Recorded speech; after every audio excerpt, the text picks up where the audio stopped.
Supreme Hunter Red stood at the observation deck of the Empire's flagship, his scaled armor gleaming under the starlight. Behind him, rows of battle-hardened Ravager commanders waited in respectful silence. Their species had ruled the galaxy for over 10,000 years, and today they would begin their expansion into the unexplored spiral arm of the galaxy. "Display the star maps," Red commanded, his deep voice echoing through the chamber. A holographic map filled the room, showing thousands of stars and planets.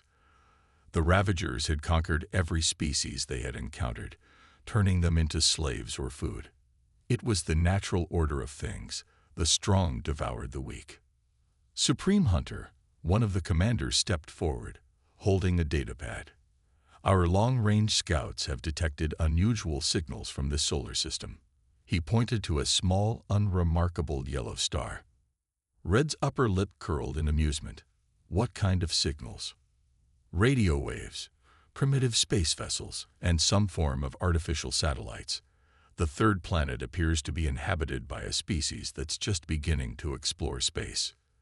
The other commanders clicked their teeth in amusement, a sound that would have sent chills down the spines of lesser beings. New spacefaring races were always the easiest to conquer. They had no idea what horrors awaited them in the depths of space. "Send a scouting fleet," Red ordered. "Standard procedure: observe, assess, and report back. Though I doubt we'll need much preparation for such primitive prey." 3 days later, the first detailed reports arrived. The scout ships had observed the blue planet from a distance, watching the inhabitants' activities. The creatures called themselves humans, and they were peculiar, soft-skinned, two-legged beings with no natural armor or claws. "They fight each other constantly," the scout leader reported. "They have split their world into different territories and wage war over resources, beliefs, and land." Red found this amusing.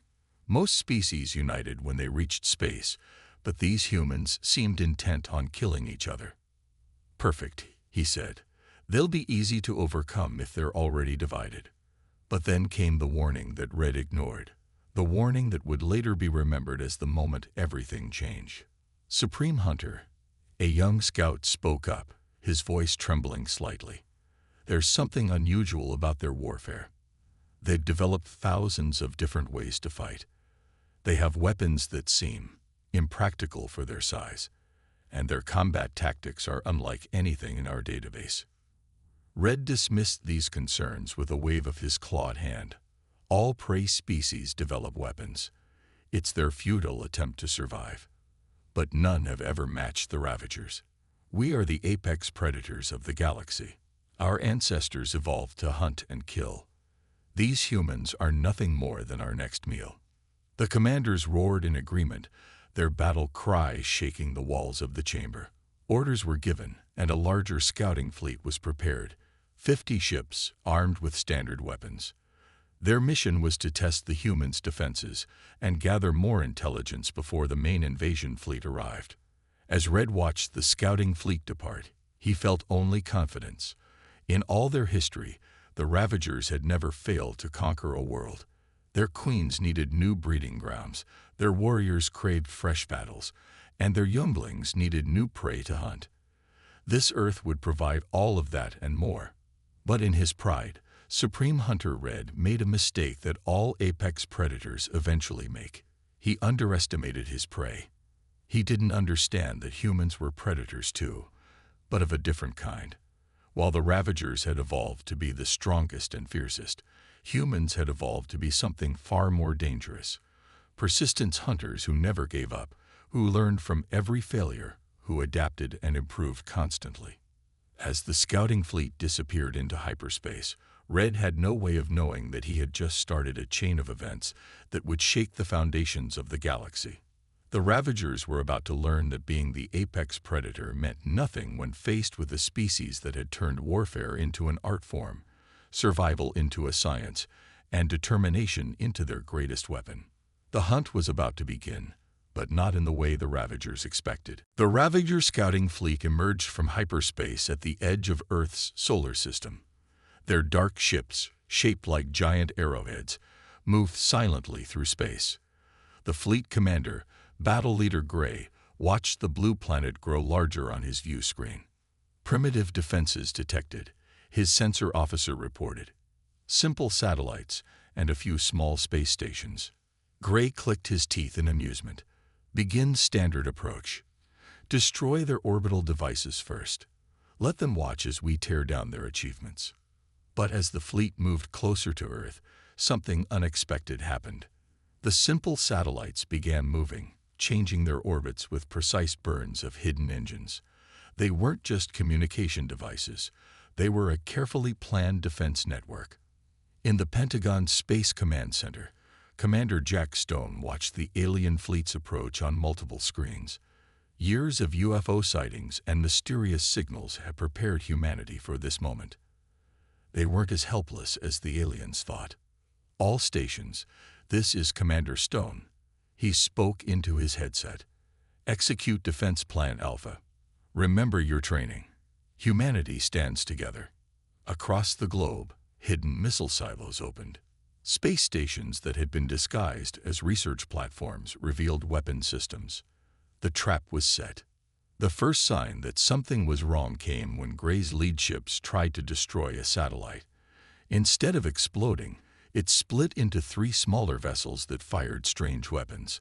Electromagnetic pulses designed specifically to disrupt Ravager shield technology. Impossible. Gray roared as warning lights flashed across his bridge. These are supposed to be primitive prey. More surprises awaited the Ravagers. Earth's atmosphere was filled with hypersonic aircraft that could match their ships in speed. The humans had studied the previous scout ships carefully, learning their weaknesses, preparing their defenses. Commander Stone's voice remained calm as he directed the battle. Squadron 3, engage their right flank. Squadron 7, prepare for vertical assault. Space Station Liberty, begin your attack run. The Ravagers found themselves caught in a complex web of attacks. Human fighters moved in unpredictable patterns, using the planet's gravity to slingshot themselves at impossible angles. Their weapons weren't as advanced as the Ravagers, but they had planned for that. They attacked in groups, coordinating their strikes to overwhelm the alien shields. How are they doing this? Gray demanded as another of his ships exploded. They're supposed to be divided, fighting each other. A human voice crackled over his communication system. They had already decoded the Ravager frequencies. This is Commander Stone of Earth's Defense Force. You're right. We do fight each other. That's how we got so good at it. Gray watched in horror as his fleet was torn apart by what he had considered primitive weapons. The humans had turned their satellites into weapons, their space stations into battleships, and their atmosphere into a killing ground. Half his fleet was already destroyed or disabled. Retreat. Gray finally ordered, his pride shattered. Full retreat, back to the Empire. As the surviving Ravager ships flowed into hyperspace, cheers erupted in command centers across Earth. But Commander Stone didn't celebrate. He knew this was just the beginning. Good work, everyone, he said, studying the battle data. But they'll be back. And next time, they won't underestimate us. In his office later that night, Stone reviewed the footage of the battle. The Ravagers had better technology, but humans had something more valuable. Centuries of warfare experience and the ability to adapt. They had turned their greatest weakness, their constant fighting, into their greatest strength. As he looked at the stars through his window, Stone smiled grimly. The Ravagers thought they were hunting prey, that they had just picked a fight with humanity, a species that had spent its entire history learning how to fight bigger, stronger opponents and win. The real war was about to begin. Supreme Hunter Red's claws dug into his throne as he watched the battle recordings for the 100th time. Half of his scouting fleet, destroyed by what should have been easy prey. It made no sense. Play the human history files again, he ordered. The giant screen in his war room lit up with images from Earth's broadcasts, which the Ravagers had been collecting for years without understanding their significance. The images showed humans fighting across their history. They fought with sticks and stones, with bows and arrows, with guns and tanks, always adapting, always improving their methods. But what caught Red's attention this time was something different. Images of humans hunting. "Stop there," he commanded. "Explain this." The intelligence officer stepped forward. "Supreme Hunter, we've discovered something disturbing about human evolution. Unlike us, who evolved as ambush predators, humans evolved as persistence hunters." "What does that mean?" Red's voice was dangerous, quiet. "They didn't kill their prey with strength or speed. They followed it for days, walking, running, tracking. They would chase animals until they collapsed from exhaustion. They never gave up, never stopped. The prey's only choices were to die fighting or die running." Red stood up suddenly, making his commander step back. "Show me their wars again." The screens filled with footage of human battles. World wars, civil wars, revolutions. Humans fighting in deserts, in snow, in jungles. Losing battles but coming back stronger, learning from every defeat. "They're still persistence hunters," Red whispered. "But now they hunt with machines and weapons. They've turned their entire species into something new." A younger commander spoke up. "But Supreme Hunter, we still have better technology, stronger ships." "Fool!" Red's roar echoed through the chamber. "Don't you understand? Technology isn't their strength. Their strength is that they never stop. Look at their history. Every time they face a stronger enemy, they find a way to win. They turn their weaknesses into weapons." The room fell silent as the implications sank in. The Ravagers had evolved to be perfect killers, but humans had evolved to be perfect survivors. They didn't need to be the strongest or fastest. They just needed to keep going until their enemy made a mistake. "There's space stations," another commander said slowly. "They weren't built for research. They were built for defense. They were waiting for us." "Yes," Red hissed. "While we watched them fight each other, they were learning. Every war taught them new tactics. Every battle made them stronger. We thought their constant fighting was a weakness, but it was making them more dangerous." The intelligence officer brought up new data. "We've analyzed their entertainment as well. They spend their free time imagining wars with aliens. They'd been preparing for us before they even knew we existed." Red walked to the window, looking out at the stars. For the first time in his life, he felt something close to fear. His species had dominated the galaxy because they were the perfect hunters. But humans had turned their entire civilization into a weapon. "Prepare the war fleets," he finally ordered. "Not just a battle group, everything.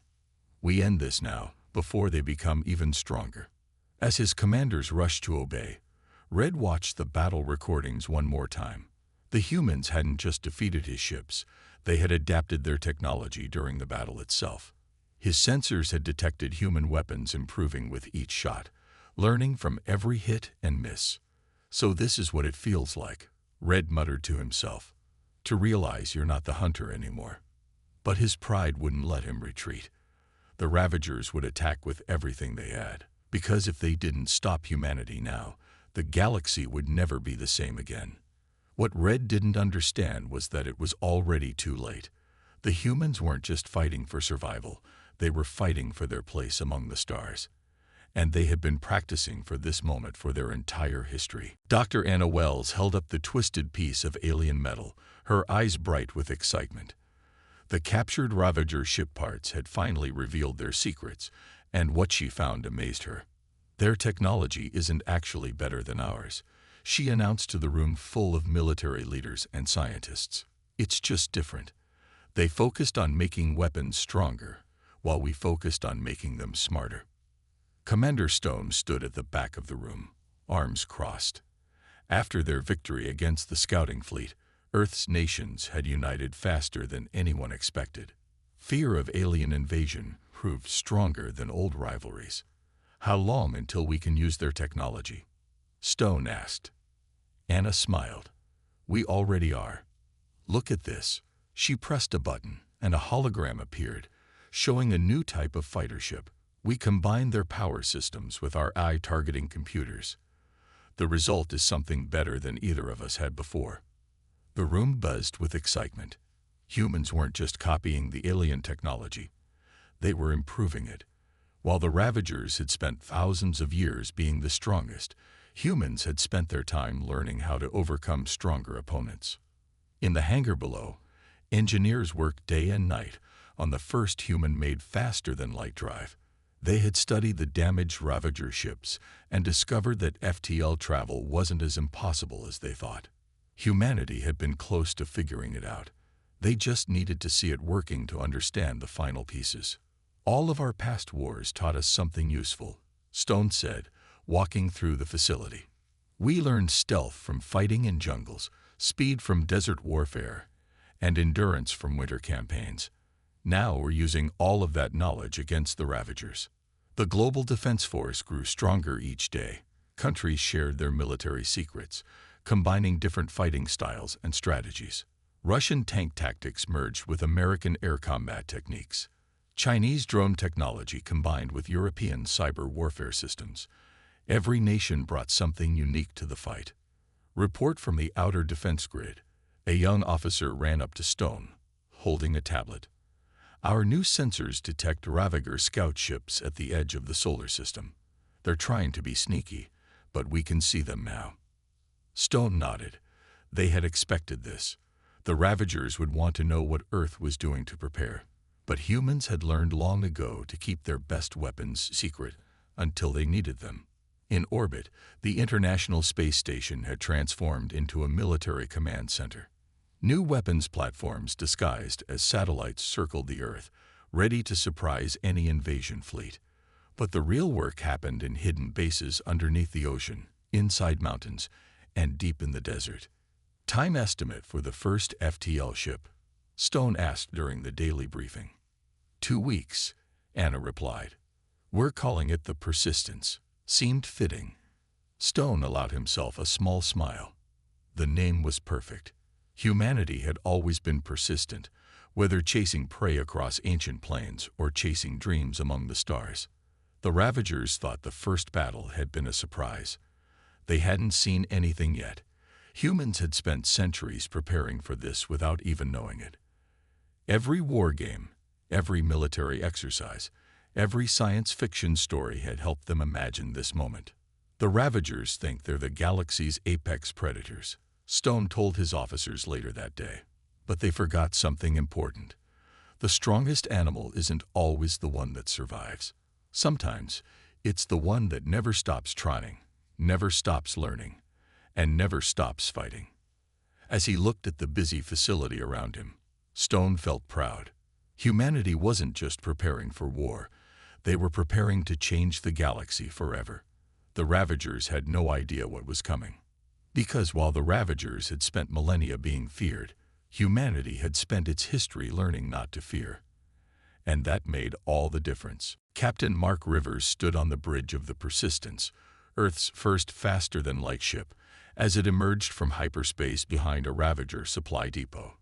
His crew worked silently at their stations, each movement practiced to perfection. They had trained for months for this moment. "They don't see us," Lieutenant Sam Cooper whispered from the tactical station. The humans had painted their ships black and covered them with radar-absorbing materials, just like their stealth aircraft from the old days. The Ravagers, used to being the strongest, had never needed to be subtle. "Launch the drones," Rivers ordered quietly. Dozens of small, unmanned ships slipped out of the Persistence's launch phase. These weren't simple remote-controlled devices. They were powered by advanced AI systems that could think and adapt faster than any living pilot. The Ravager depot exploded before they even knew they were under attack. One target down, Rivers smiled. 100 more to go. Across Ravager space, similar scenes played out. Human ships appeared from nowhere, struck hard, and vanished before the aliens could respond. They weren't trying to hold territory or fight big battles. They were fighting the way humans had fought for thousands of years when facing stronger enemies. Hit and run, strike and fade, never staying still long enough to be caught. In his flagship, Supreme Hunter Red received report after report of destroyed facilities and ambushed convoys. "How are they doing this?" he roared. "Our sensors are the best in the galaxy." "They're using our own technology against us," his intelligence officer explained. "But they're using it differently. We built our sensors to detect power and strength. They've modified them to detect silence and shadows." The Ravagers had never needed to hide or be careful. They had always been strong enough to win any direct fight. But now they faced an enemy that didn't want to fight directly. An enemy that struck from the dark and disappeared like ghosts. Back on the Persistence, Rivers received new orders from Earth Command. "Time to move to Phase 2, he told his crew. "Let's show the other alien species that the Ravagers aren't invincible." The human ships began attacking Ravager patrol vessels in front of their slave worlds. The enslaved aliens watched in amazement as the mighty Ravager ships were defeated by an unknown force that appeared and disappeared at will. "Send the message," Rivers commanded. Across every occupied world, communication systems broadcast the same words. "You are not alone. Resistance is possible. Humanity stands with you." The effect was immediate. Slave species that had lived in fear for generations began to rebel. They had never dared before, but seeing the Ravagers bleed gave them courage. "It's working," Sam reported, reading updates from across Ravager space. "Their empire is starting to crack. They have to split their forces between chasing us and controlling their slaves." Rivers nodded. This was classic human strategy: divide and conquer, learned from countless wars throughout history. The Ravagers might be stronger, but they had to defend everything at once. The humans could choose when and where to strike.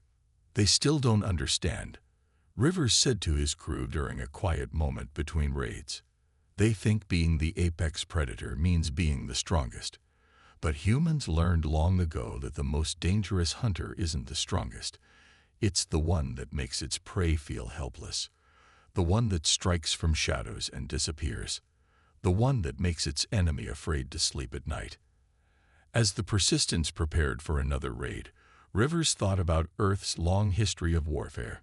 Humans had spent centuries learning how to fight stronger enemies. They had learned from every defeat, adapted after every loss, and kept coming back until they won. Now the Ravagers were learning what so many human enemies had learned before. Strength means nothing against an enemy that never gives up, never stops learning, and never fights the way you expect them to fight. Supreme Hunter Red stood on his command ship, watching his entire invasion fleet gather. 10,000 ships, the largest force the Ravagers had ever assembled. This would be their final attack on Earth. "All ships report ready," his commander announced. "We will crush these humans once and for all." Red's claws clicked against his armor. "No more clever tactics. No more games. We hit them with everything we have." The massive fleet jumped into hyperspace, heading straight for Earth. Red had abandoned all subtlety. He would smash through the human defenses with pure power and numbers. But Earth had been preparing too. Commander Stone watched from the new Global Defense Station as his sensors detected the approaching Ravager fleet. "They're coming straight for us," he said calmly, "just like we wanted." Earth's orbital defenses had been rebuilt and enhanced. Hundreds of ships, based on improved Ravager designs, waited in formation. But the humans hadn't abandoned their own ways of fighting. They had hidden surprises throughout the solar system. "All ships, battle positions," Stone ordered. "Remember your training. Remember what we're fighting for." The Ravager fleet emerged from hyperspace, filling Earth's skies with their dark ships. It was a sight meant to inspire terror. But humans had long ago learned not to fear the dark. "Begin Operation Thunderstorm," Stone commanded. The battle that followed would be remembered for centuries. The Ravagers attacked with overwhelming force, trying to crush the human fleet through sheer numbers. But humans had fought against overwhelming odds before. Hidden missile platforms emerged from Earth's moon, firing weapons that the Ravagers had never seen before. Stealth ships appeared behind their lines, striking at command vessels.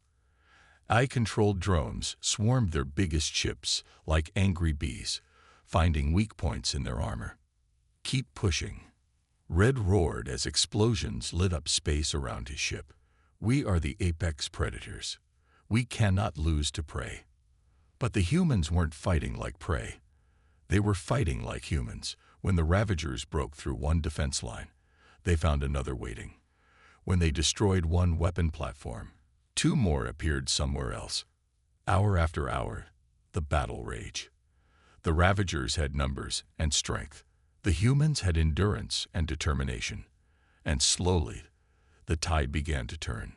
"Their formations are breaking," Sam reported from her tactical station on the Persistence.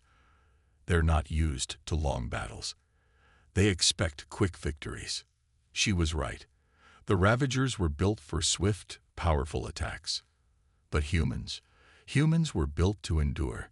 Their entire history was full of long battles, wars that lasted years or decades. They knew how to pace themselves, how to keep fighting when everything hurt.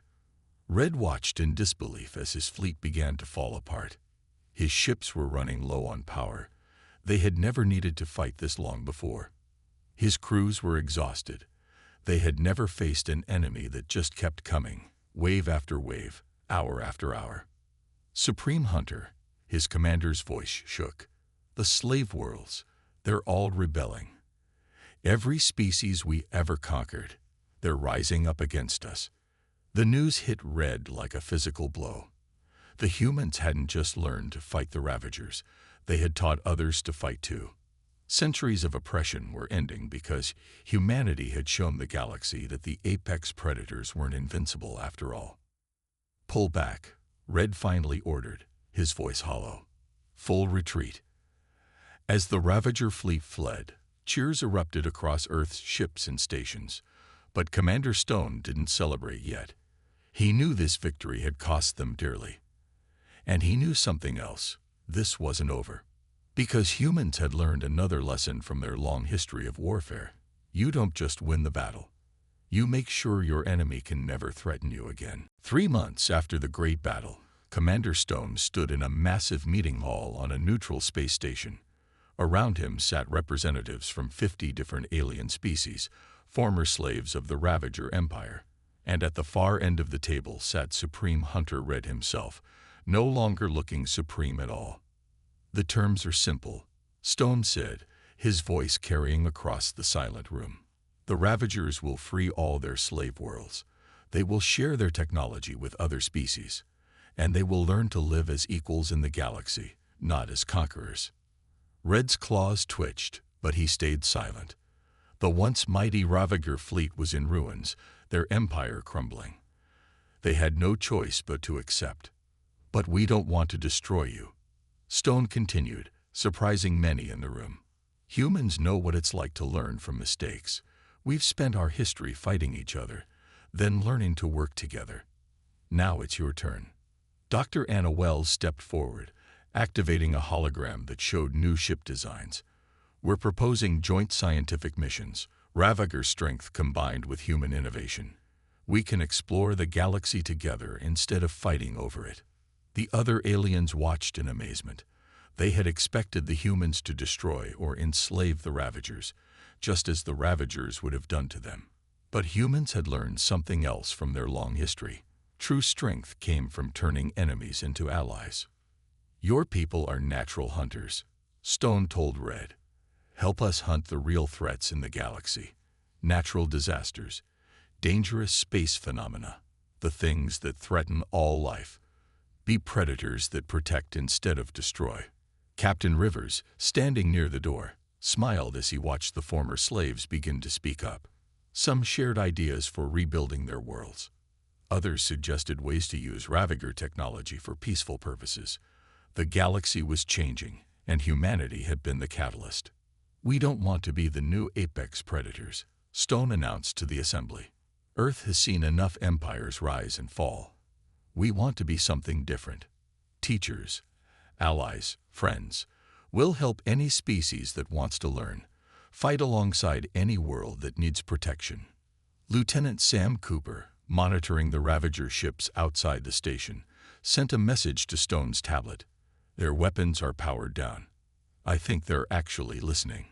Red finally spoke, his voice quieter than before. We thought being the strongest meant we had to rule everything. But you humans, you showed us there are different kinds of strength. The meeting continued for hours as representatives from various worlds shared their hopes and fears. Humans listened to each one, offering advice learned from their own history of overcoming conflicts and rebuilding from wars. As the day ended, Stone looked out a window at the stars. Earth ships patrolled nearby, now joined by vessels from other species. Former slave races were learning to defend themselves, and even some Ravager ships had joined the protection fleet. It's strange, Stone told Rivers later. We spent so long preparing for war that we almost forgot the most important human skill, learning to make peace. Rivers nodded. The Ravagers thought being apex predators meant they had to be feared. We showed them that true strength is being respected. Across the galaxy, changes were already happening. Former slave worlds were rebuilding with human and Ravager help. New trade routes were opening. Species that had lived in fear for generations were learning to stand tall again. The humans had proven something important. The greatest power wasn't the ability to destroy, but the wisdom to know when not to. They had faced the galaxy's apex predators and done something unprecedented. They hadn't just defeated them, they had shown them a better way to live. As Stone prepared to return to Earth, he thought about humanity's long journey from prehistoric hunters to galactic peacekeepers. They had kept their hunting instincts but learned to use them wisely. Now they would teach others to do the same. The galaxy's apex predators weren't so apex anymore, but maybe that was the best thing that could have happened to them.